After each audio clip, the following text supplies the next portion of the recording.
Hello, everyone. Welcome to the final session of today. And I'm the moderator of this session. My name is Jasmine Lee, and I work for US Taiwan Watch. It's a media slash think tank specializing in analyzing US Taiwan relations. And it's really a pleasure to welcome you to the final panel of today. And this session is titled The Younger Generation, the Key to Harmonious and Sustainable Future. But last but not least, this session turns to spotlight to a group whose voices is essential in shaping the future, our youth. I would like to begin by thanking the organizers for ensuring that young generations are included, their voices are included in this conversation. And in this session, we will be hearing from our inspiring speakers who are working at the intersection of innovation, sustainability, and national security, and they will be bringing their fresh ideas, entrepreneur spirit, and innovative thinking to the table. So let me introduce our panelists today. So starting from my left is Yang Xingci, advisory committee member of the Youth Democracy Network in Taiwan, and Guo Jiayou, chairperson of Digital Diplomacy Association, and Bhavesh Jain, National Youth Challenge winner from India, and Aya Matsuda. She's the alumni of the Matsushita Institute of Government and Management. And we also have Chen Siying, Executive Director of Azure Alliance from Taiwan, and Peter Tazi, Research Fellow of the U.S. Women Peace and Security Program. And we also have Wu Di, PhD candidate from National Graduate Institute for Policy Studies from Japan, but he's originally from Taiwan. And we have Jialing Huang, Sustainable Marine Tourism writer from Taiwan as well. So let's give a round of applause to our panelists today. So it is really an honor to have so many experts from different sectors to join this session. And I have prepared 3 questions to all of them to guide our discussion. And I will also leave some time at the end of this session for to open to the floor for Q&A. And without further ado, let's just jump right into our first question. So the first question is that what do you see as the most pressing threat to the oceans today, and where do you think the international responses is falling short? And before you, and by answering the question, please also briefly introduce your organization and how it is addressing this issue. So let's start from Yang Xingci. Thank you. Yeah. Well, definitely start from me if I'm sitting here, right? Hi, I'm Xingci, and you can call me Cynthia. I represent Taiwan on the advisory board of the Youth Democracy Network. This is an initiative supported by U.S. State Department and an international organization called Community of Democracy. So what we do is we connect emerging democratic young leaders across the globe to strengthen next generation cooperation. And so we believe as the ocean become the key arenas in the geopolitical contestation, I believe young voices must play a more active role in shaping inclusive democratic approaches to maritime governance. So to answer the question today, as a geopolitical commentator and a young advocate for Taiwan, I research how maritime borders are contested through gray zone tactics, from fisheries dispute to undersea cable sabotage. And what I would like to say today, the issue I would like to draw your attention to is how the infrastructure vulnerability meets the information warfare. So I'll take undersea cable as example. I know that during the 2 days event, everybody has listened to enough experts talking about undersea cable issue. But I'm not going to repeat the technical points. What I like to emphasize is another dimension that's usually overlooked. So it's the narrative battlefield that's surrounding the undersea cable sabotage.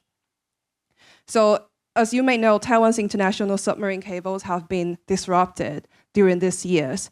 And I mean, although these incidents often cause limited technical damage, but I would say it caused a lot of social anxiety as well. And it also I would say the political fallout is intentionally amplify in this sense.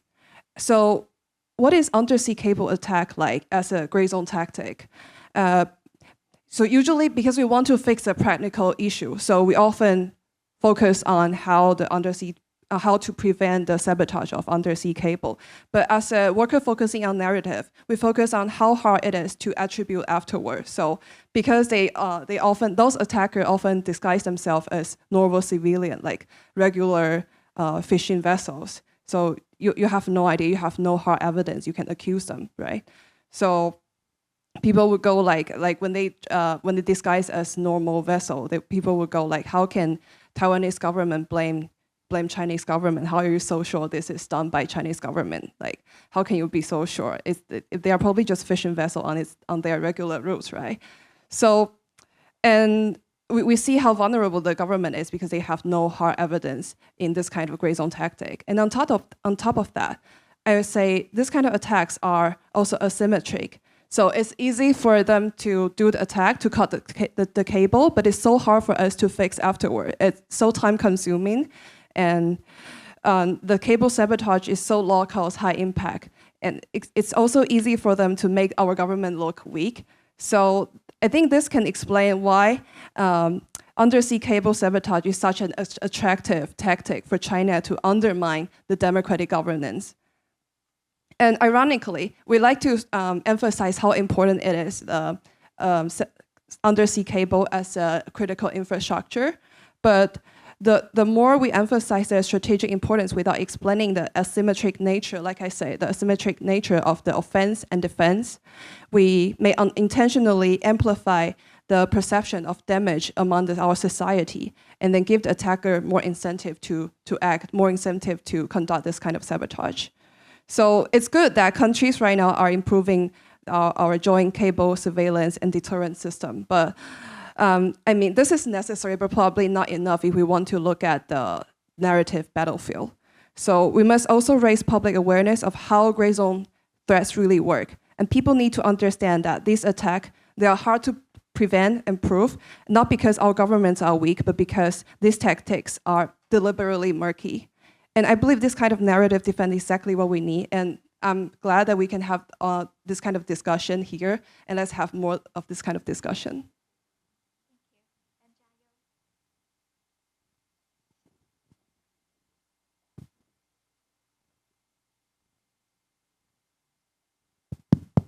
Okay. Hello, everyone, and thank you, Xinzi, for explaining the sea cable things, because I'm also want to address the problem of the gray zone conflict. I'm Jiao from Taiwan Digital Diplomacy Association, and we work on digital resilience, and also we raise voice for Taiwan among global community. Whenever there is some issues that Taiwanese NGO or government, they want to talk to the world, then we will start like social media campaigns globally, and also we will contact like our foreign alliance, for example, foreign politicians or foreign journalists or foreign scholars to pay attention to what is happening in Taiwan now. And apart from the sea cables, I also want to talk about the Jingxia Daqiao. There is a huge bridge. China is building a huge bridge, and they are building this bridge to connect Xiamen and the Kinmen Island of Taiwan. I think the problem I want to talk about is about the lack of legal framework, because for the space of the sea is very ambiguous areas that we don't know how to regulate our law to protect our territory or to protect our authoritarian region. But for the examples like the sea cables, we all know that the sea cable of Taiwan got cut many times this year, and also the sea cable in Baltic Sea also got cut.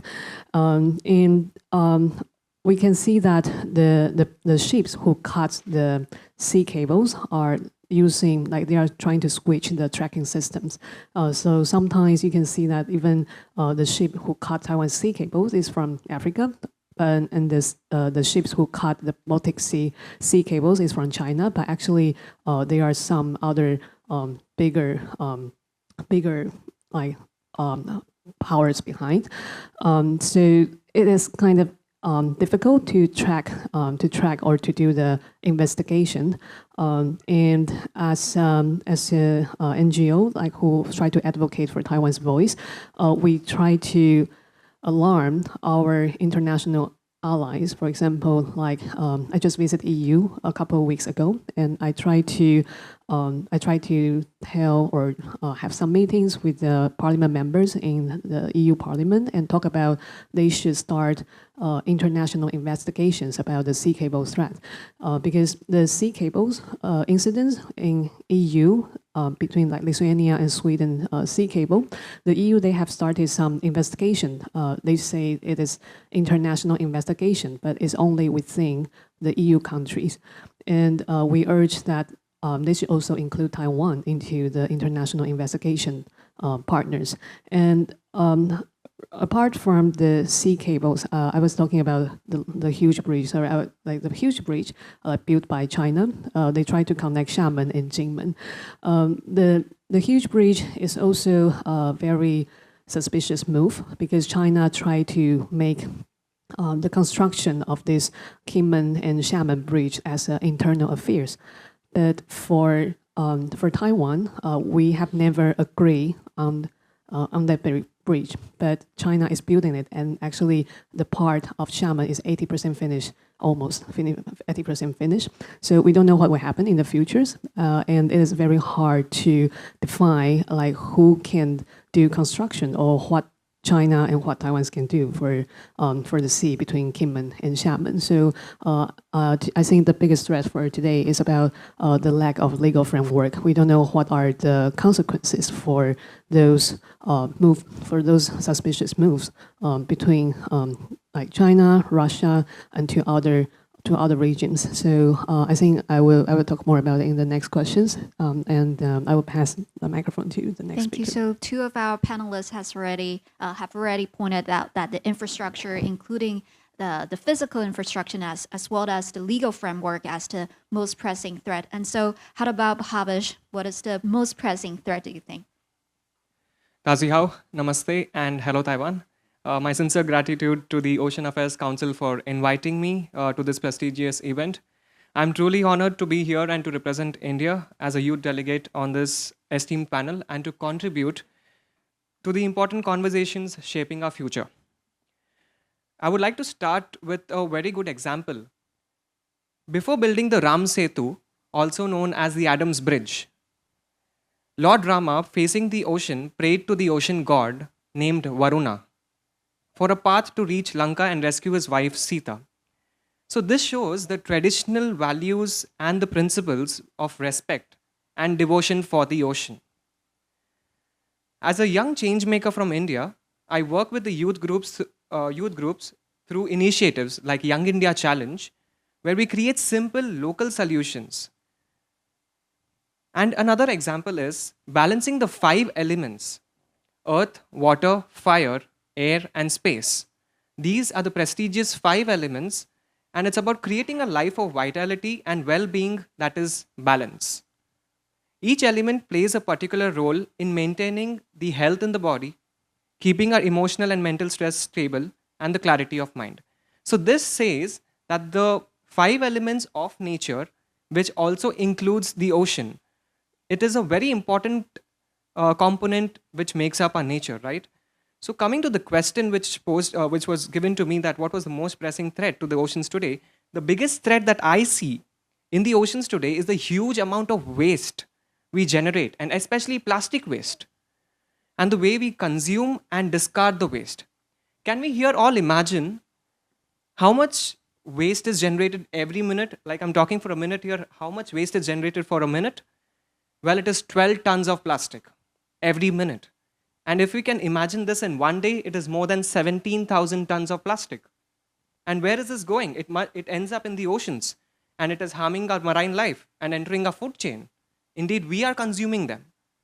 Unfortunately, the international response is not strong enough because we focus more on cleaning up rather than preventing this waste. We must tackle the root cause, which is our sustainable lifestyles. Thank you. Thank you, Bhavesh. And Aya? 大家好，我叫阿雅，我来自日本广岛的。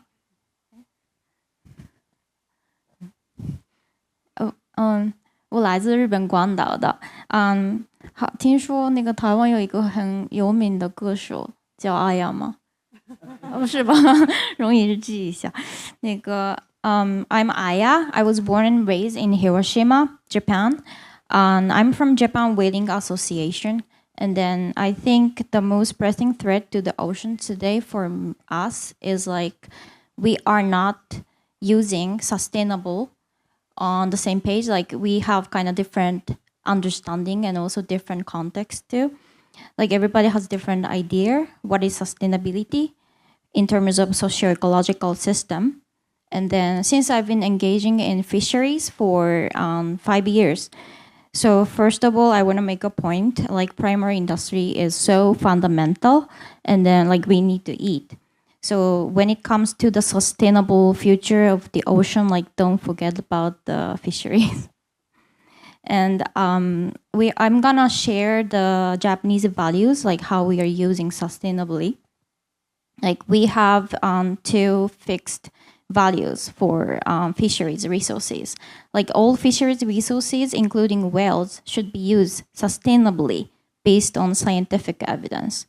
And also if the theory of whale like overprotection, like zero catch, like anti-whaling, like is expanded, there is a risk that similar crisis could happen for other fishery resources like tuna, bonito, and like shark and so on. So you know how many kind species are on whales? Like we have more than 80, like 83 species, and then of course some species are abundant, but others are like, of course, almost like endangered and so on. So, but we fishermen, hunters, they can like distinguish. So basically, we are doing the scientific research well, and then based on that data, we are catching, and then less than like 0.1% of the total population. So pretty much not affecting the nature ecosystem. But anyway, so and also I wanna emphasize this: like whales are eating 4 to 5% of their weight per day. Like the amount of marine biological resources consumed by whales is indeed significantly higher than the amount harvested by humans through fisheries, potentially 3 to 6 times greater. So you will be surprised to see their stomach inside. Like pretty much, it's not so good to say this way, but they're stealing our food. So like Japanese are thinking like we are coexisting, like living together in nature. So basically, we think like it's not so bad to catch some whales, and then no border between fish and sea mammals. That's our value. So we think it's our culture to keep whaling within EEZ. And then, of course, in modern time, without whales, we can eat, like there are a bunch of foods, you know, diversity. But I care about also food security too. And after the World War II, like Japanese were so starving, and actually whale meat saved us too. So because we have been catching whales since the ancient times, so human resources and technique and then wisdom vessels and so on, like it's all succeeded. So if we stop whaling, like we can't continue actually, like it's not so easy to restart. So I've been advocating how important whaling is for Japan and the Japanese people, and that's kind of part of Japanese identity and the culture. So yeah, this is my job. And yeah. So yeah, I wanna say about we should think about the definition of sustainability sometimes. Yeah. Thank you, Aya. So at the beginning, we covered national security and then move on to environmental. And how about Si-in? What do you think is the most pressing threat to the ocean? Thank you. Hello, everyone. My name is Chen Si-in. I'm the co-founder of Asia Alliance, a non-profit organization based in Taiwan. And we dedicated to tracking marine debris and promoting sustainable ocean practice. I think one of the most pressing threats to our ocean today is climate change and marine debris, as I mentioned before, especially plastic. It's not only environmental challenge, but also impact our fisher, tourism, community resilience around the world. While global awareness is increasing, the international response is still fragmented and often too slow.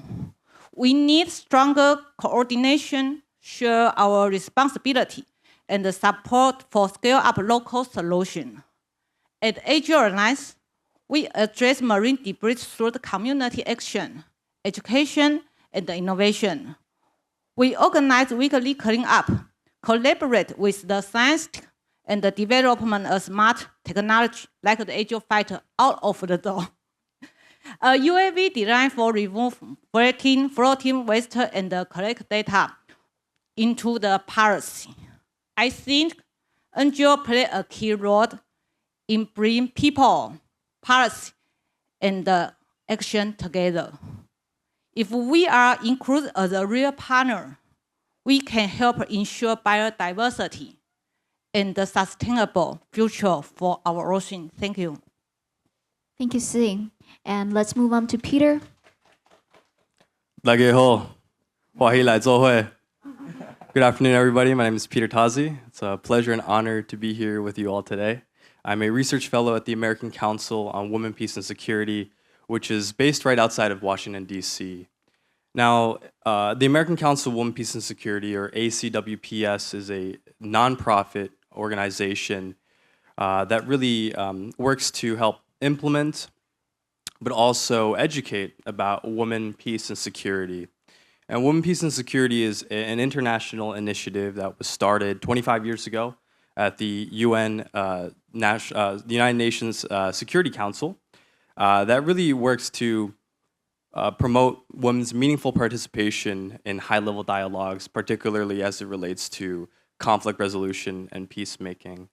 And in 2017, the United States government elevated the Women, Peace, and Security to its to its foreign policy with the Women, Peace, and Security Act. So it is also part of U.S. policy as well. Now, the most pressing threat that I see is the threat of illegal, unreported, and unregulated IUU fishing. Not only just because of its threats to the environmental, the maritime environment, but also it is a crime of convergence. And what do I mean by that?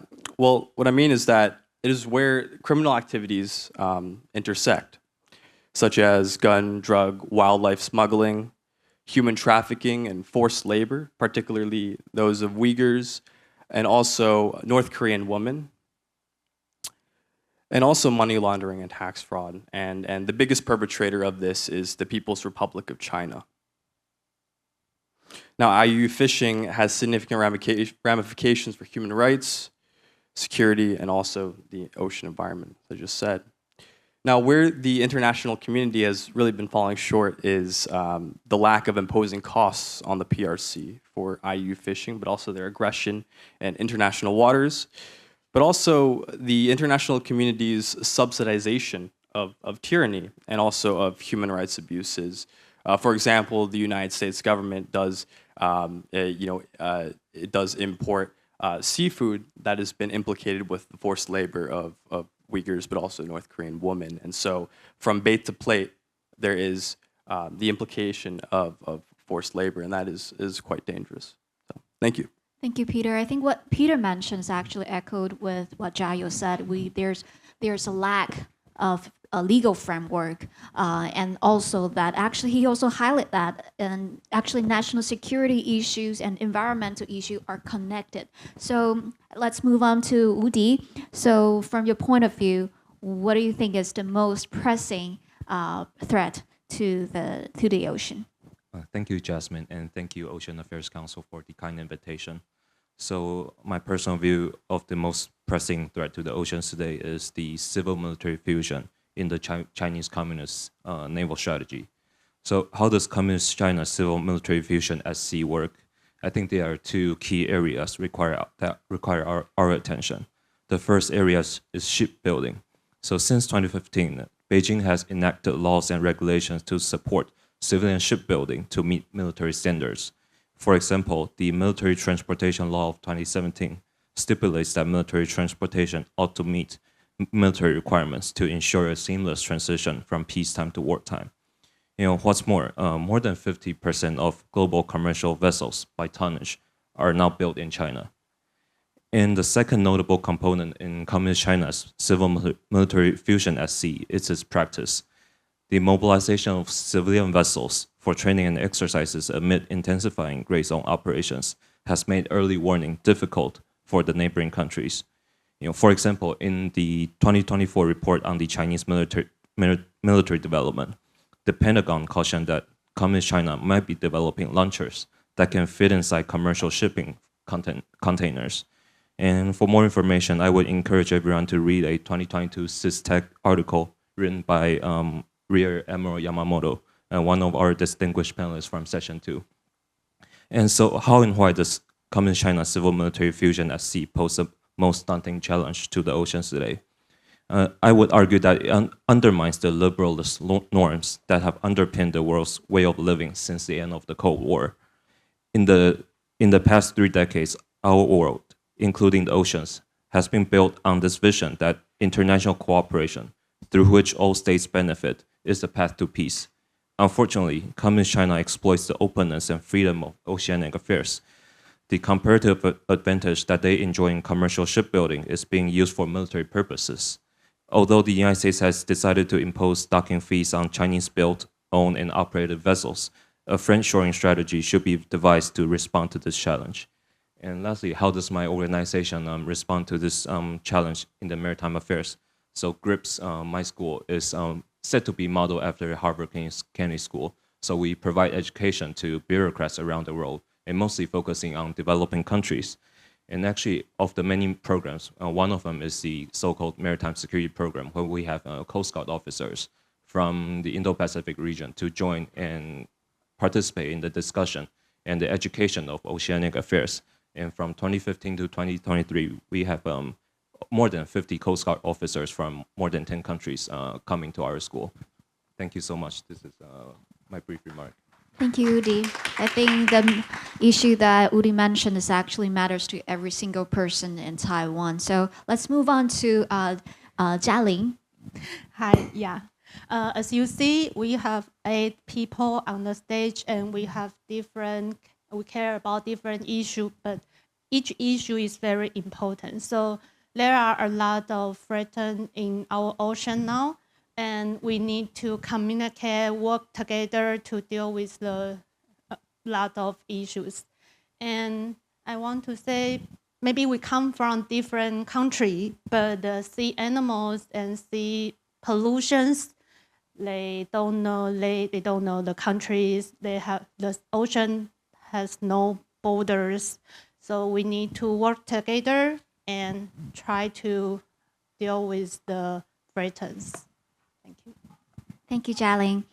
So I think we mentioned a lot of different topics, and actually security, economics, and the environmental concern are linked. So the next round of the question to the panelists is, how do you view these interconnections?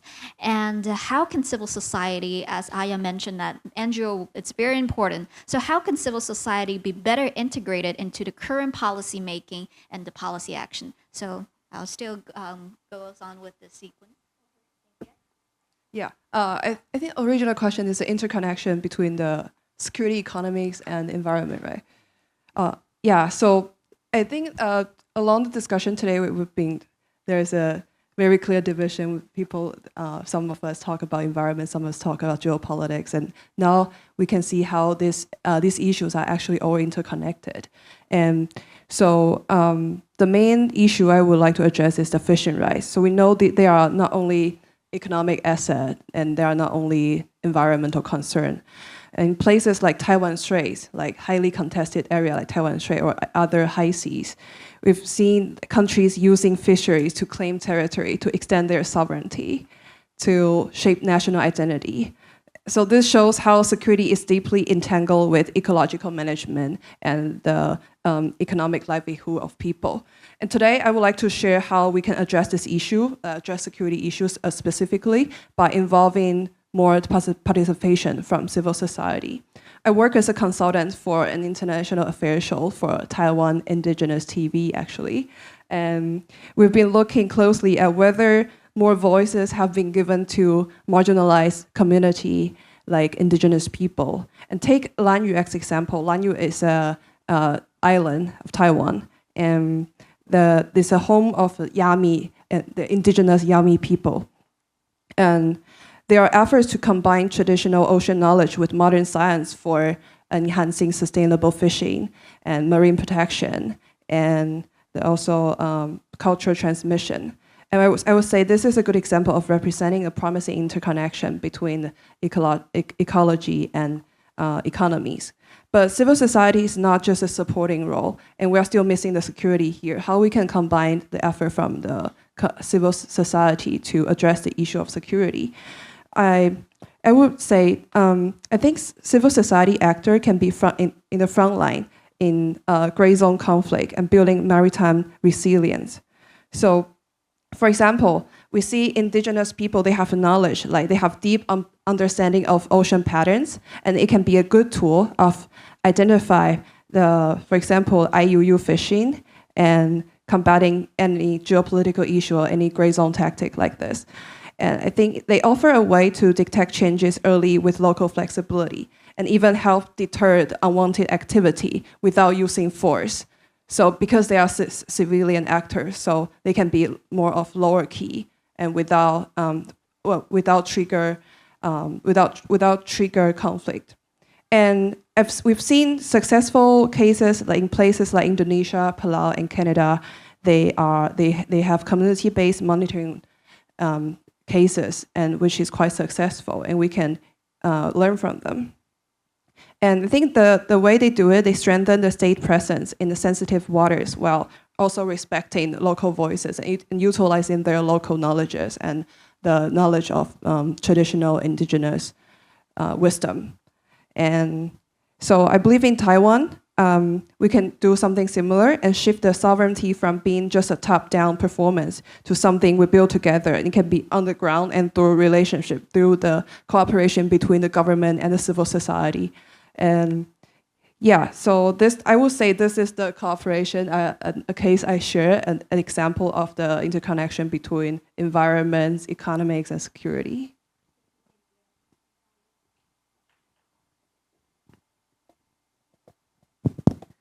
Okay. As we can see that law always act behind the news. So I think for the national security issues between countries, none of the countries are really taking real actions or taking public actions to tackle with this kind of national security or gray zone conflicts, because sometimes it cannot be too public. So I think this is where the civil society can come in. Like civil society can connect the dots between public and the government, and also the civil society can reveal informations that are not so convenient for governments to talk about. And I think for the cooperation between the governments and civil society, I hope that the government can have a more open environment or attitude to coordinate with the civil society about what kind of message they want to deliver to the international world for further cooperations between, because the maritime issues are cross countries. It really needs the international cooperation within each others. And especially for Taiwan, I think Taiwan needs a more creative approach, because Taiwan is always left out from some big international agreements. So for Taiwan's government, I think if they can allow more like civil groups to join the discussion, and to discuss more approaches about how civil groups can advocate for the national security problems between Taiwan and China, or advocate for more international cooperations between Taiwan and other countries. We call it democracy alliance. I think it will give Taiwan a bigger space to let the international world knowing about what we are really facing. We are really at the front line facing the big challenges from China, and for the maritime issues is also one of the biggest issues of our national security problems. And we also want to tell our international partners about how it will influence the international economy, international security, and also the environment. So I think that civil groups can really play a crucial role in finding, sending out the message for Taiwan and our international partners. Thank you. Thank you, Jiayu. Her organization, Digital Diplomacy Association, is really bringing innovative methods and innovative policy-making idea to the foreign policy in Taiwan. And Bhavesh, is there any example you can share from the organization and how to bring civil society to also integrate it into the policy-making process? I think the question is very interesting, as that security, economic, and environmental activities or the concerns are closely linked. I mean, and these interconnections involving the civil society can be better, it can be integrated both into policy and action. So oceans basically, they connect countries, people, and economies together. What happens in one part of the ocean, it affects everyone. If we take an example, melting ice in the poles, it raises the sea levels, and that threatens the coastal cities worldwide, including India and Taiwan. So if our seas are polluted or overfished, it affects the food security, jobs, trade routes, and even regional peace. So security, economy, and environment cannot be seen separately, as they are interconnected and they are in one circle. The best way to strengthen this link is through the civil society. Families, schools, communities. Everyone must feel responsible. I believe in the simple formula of IEC, which stands for Information, Education, and Communication. If our education system builds eco-friendly habits and our local leaders, they promote mindful living, we can build communities that are strong partners in sustainable policies. An exceptional initiative is India's Lifestyle for Environment, which stands in short form as LIFE. This movement is a great example, as it follows a 3P formula, which is pro-planet people. It reminds us that every person can be a pro-planet person by making mindful choices every day. In short, civil society is not separate from policy. It is the foundation for the real action. I think we all can believe here that just how a drop by drop makes the oceans, or a brick by brick makes a building, similarly a hand in hand together, we can build resilient, secure, and green communities. Thank you. Thank you, Bhavesh. And Aya, could you also share the viewpoint from Japan? Oh, okay. Aside from whaling, I've been putting efforts on telling Japanese people about the importance of remote islands, because of the centralization, modernization, and people are aging. So basically, islands are turning into uninhabited islands. For example, Senkaku Islands used to have around 300 people. They were catching bonitos, but because of that, because of the war and then high price of oil, they couldn't go to the island, and then they disappeared. So basically, I personally believe that through strengthening primary industries, we can avoid that situation, turning into uninhabited islands. And then, okay, so 0 people living there, so we can just put the self-defense force base there. I don't think so. And then I want to strengthen the primary industry and let's say fisheries, but how? There are 2,700 ports in Japan. And then every port has kind of each way of thinking, and then stubborn old people.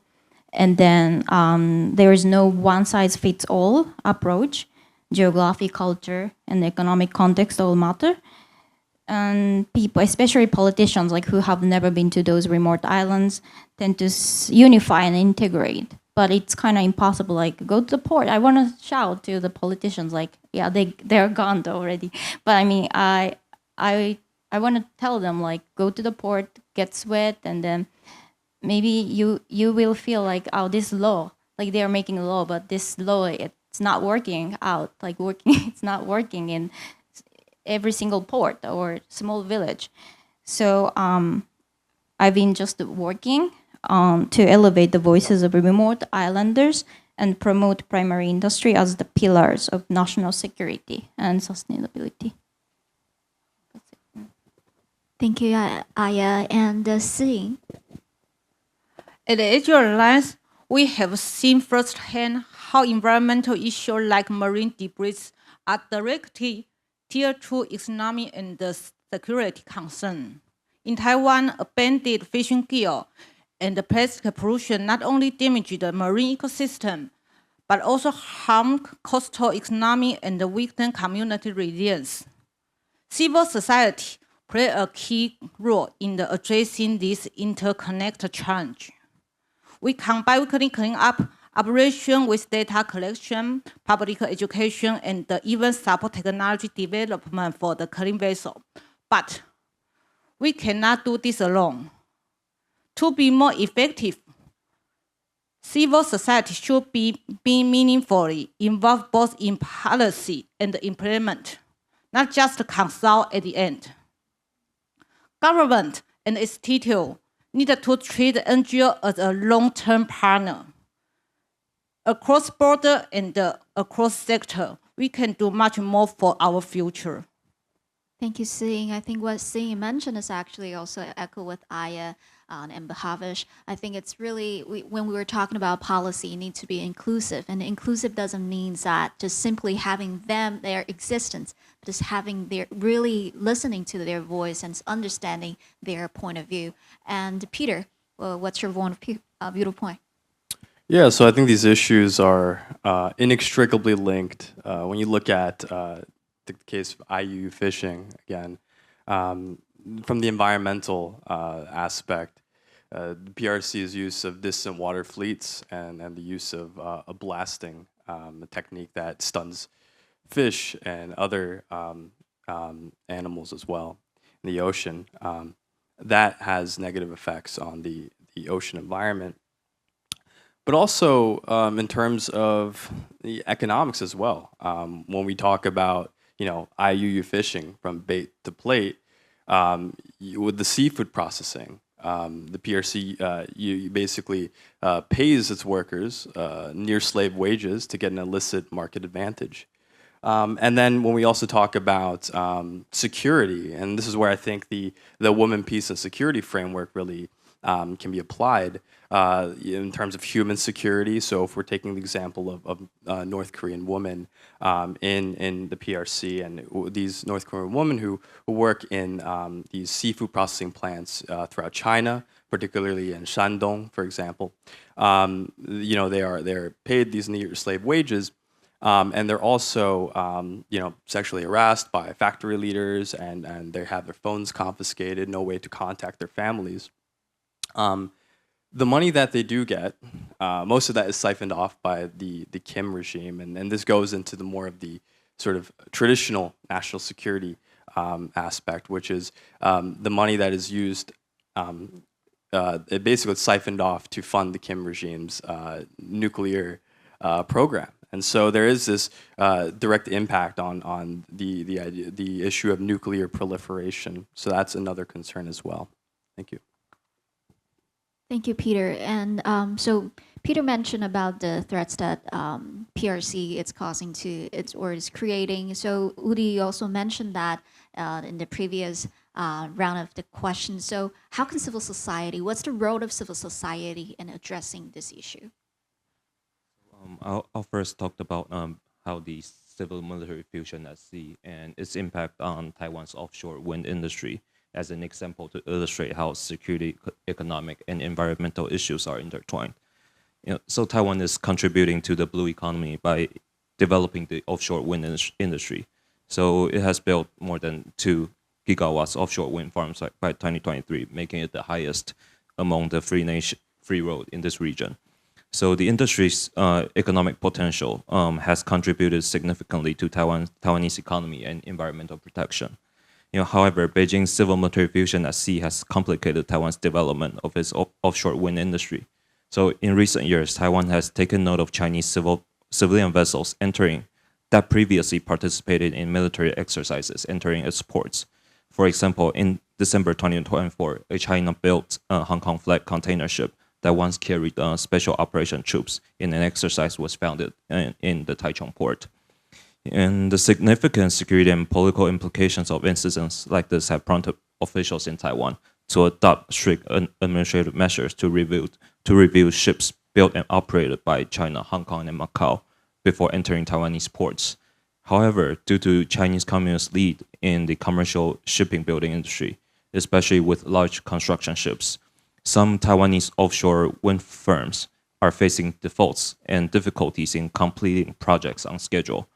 And this situation not only requires the support from the civil society, but also the Taiwanese government and the private sector.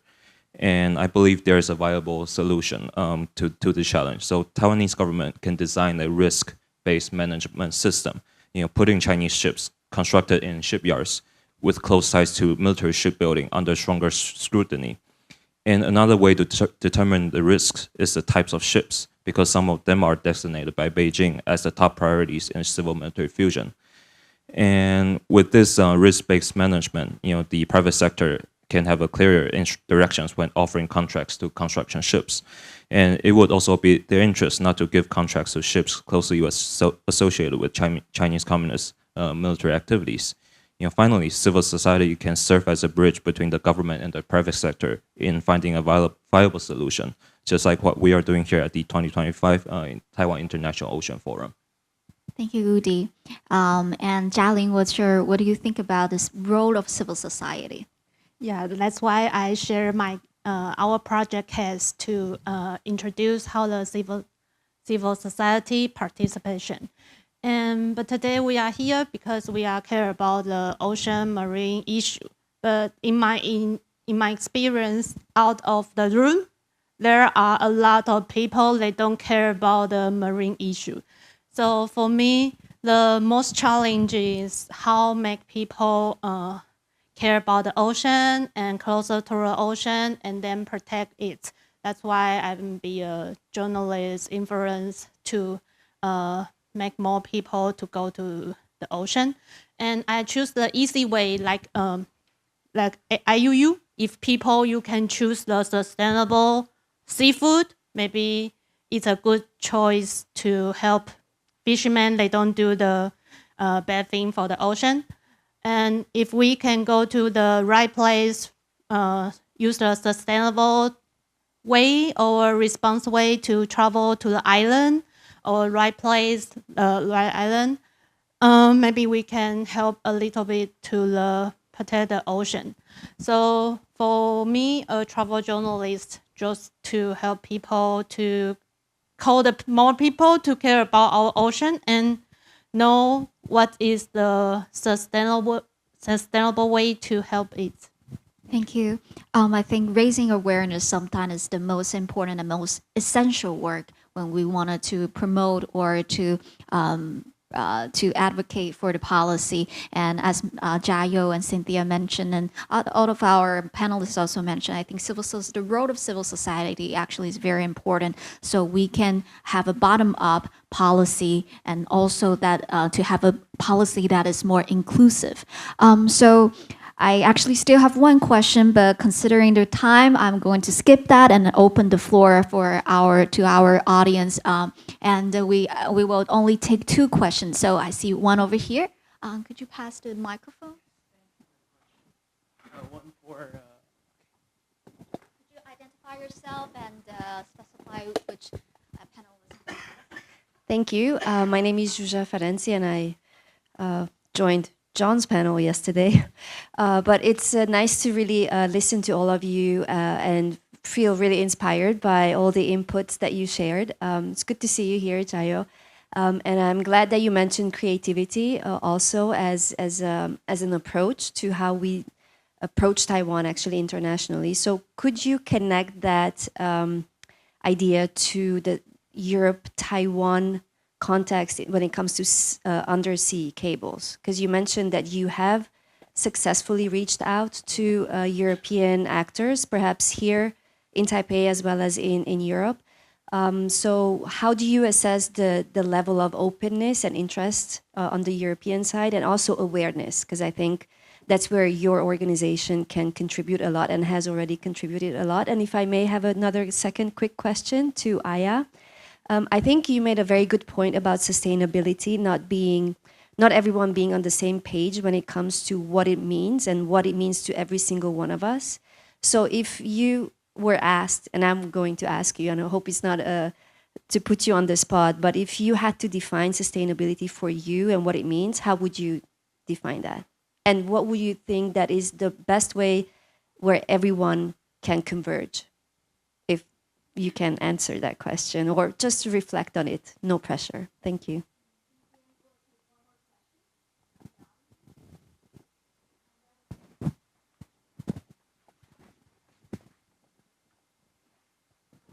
Thank you so much. Very interesting exposés. And I have a question about the informational aspect, the cognitive aspect of attack against the critical infrastructure, meaning the submarine cables. Because you mentioned that you're going to talk about it, but I'm not really fully happy with what you already said. If you could elaborate a little bit more.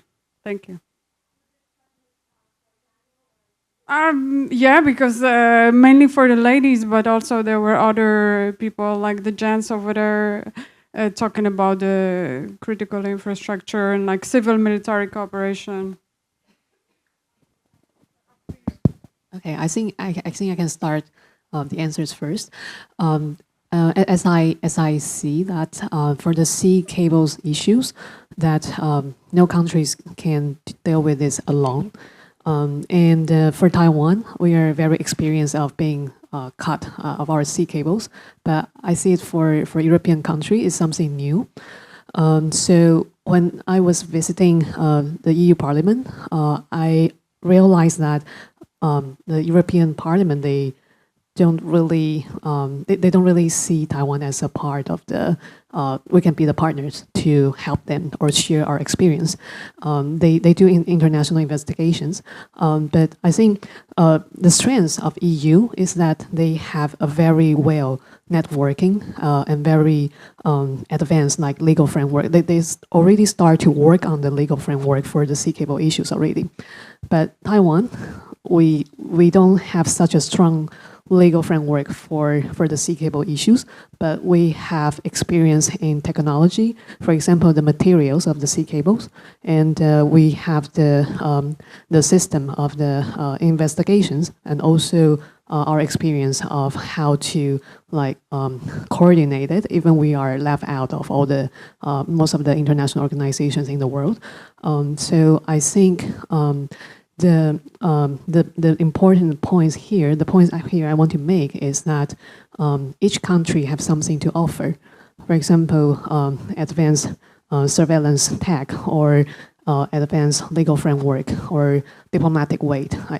Every country, speak different weight in the international world. So I think that the sea cable incident is a point that how Taiwan can participate or contribute to the international discussion of the national security or the maritime issues. So I see this is the time for the international world to open more conversations with us. And I hope that the message from Taiwan can be more open as well, because we we are willing to share, but we don't have the channels to deliver the messages. So I think like how the government cooperate with the civil society to deliver those messages and what we can contribute is really important here.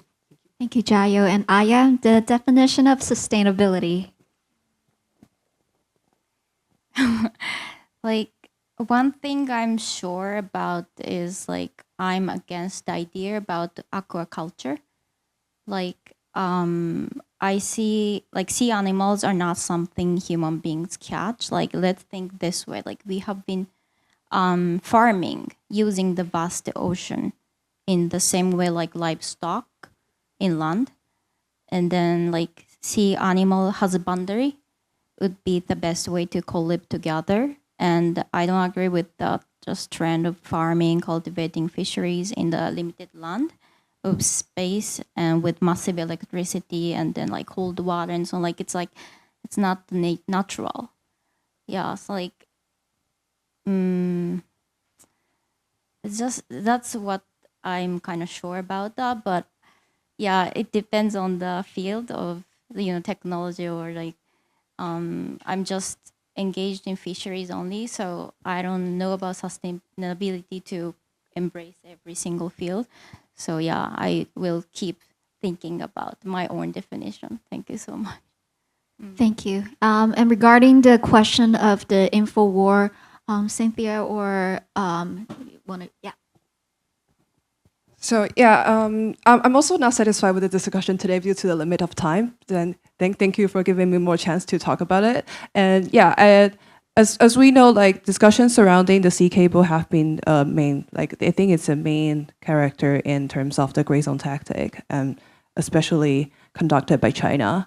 And we've seen a lot of discussion, like there are several aspects of this issue we can look at. So Jiao has mentioned the legal aspect, and I think a lot of efforts have been made to protect the infrastructure itself, like the technical infrastructure. So for example, the sea cable itself, we put armor on it, or the way we can run the surveillance to protect the sea cable from sabotage, or the way we can cooperate with other countries to prevent this kind of sabotage in the very first place. And well, my discussion today is surrounding the post operation. So after the sea cable has been sabotaged, how the information has been spread, or how this information is like in Taiwan surrounding the sea cable. What we see is that there are many like cognitive warfare has been done to undermine the competence of the government. And just because this case, as I said, it's kind of a symmetric operation. So it's so easy to carry out, and it's so hard to repair. So it will just keep happening no matter how many things we've done. Like we can build more redundancy. We can use like satellite to replace it, but sea cables is just all over the place in the sea. So it's very easy for them to conduct this kind of issue. So what I was trying to say is that we also need to be careful when we are stressing the importance of sea cables. We also need to be careful how the perceived damage it can be after they cut the sea cable. And I believe that actually the reason why the sabotage of the sea cable in Taiwan's island, Mazu, Jinmen, the reason why it can cause anxiety because for example, Mazu only has 2 sea cables. So the like several months ago, when the 2 sea cables have been sabotaged, the island just go without any online service. So this can create the anxiety. But for Taiwan, the main island, we got 14 international sea cables. So it's almost impossible to cut all of the undersea cable. So I would say like the way we perceive the threat can be more like proportionate. And yes, because if the PRC is going to sabotage all of the sea cable to disrupt the Taiwan's ability to connect to online service, they will almost wage a war to make that happen. So I think we can build more resilience by keep talking about it and make people aware of how the issue is really like, how the threat is really like. Thank you, Cynthia, and thank you to all of our panelists today.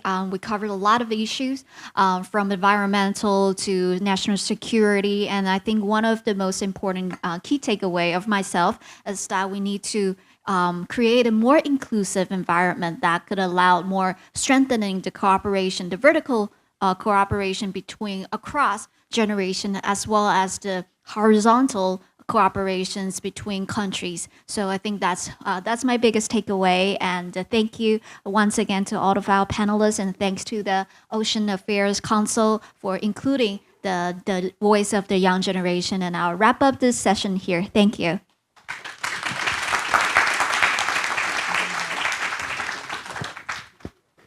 Maybe a group photo for our youth presenters of today. Thank you.